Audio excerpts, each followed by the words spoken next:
So I'm fixing to go on a trip that is, about a week long, and I wanted to get more storage for my GoPro cameras. So we got a couple of these 256 gig SanDisk micro SD cards that we can put in those. This one is supposed to be able to support, 4K video. See right here, 4K, drone compatible, all that kind of stuff, GoPros. It's because of the read and write speed that you have to worry about when you're recording with such a high quality on the video. You got to be able to support being able to put that down to the card quickly, and that's what these will do. So the SanDisk Extreme qualify for that. And this is basically it in the package. I'm going to go ahead and open this up. It does come with this little adapter here, so you can put it into a standard SD port to download the video, or if you just have something that uses SD, you can put this in that and it will still record like an SD card. But then you also have the ability to use it as a microSD.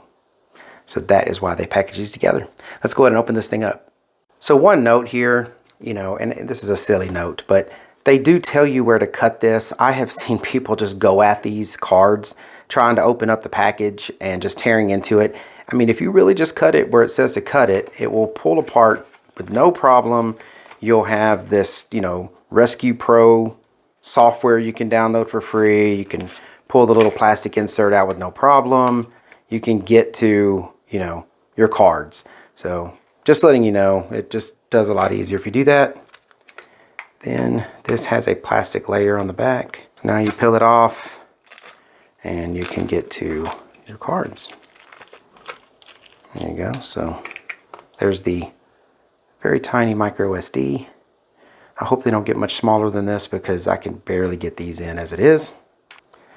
And then your basic SD adapter. So this is the standard SD, and it does micro SD or micro SDHC, micro SDXC, which this one I believe is the XC.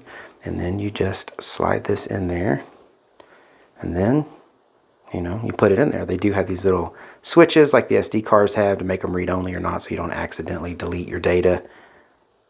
And that's it. So anyways, I hope this was helpful. Thank you very much for watching. Y'all take care.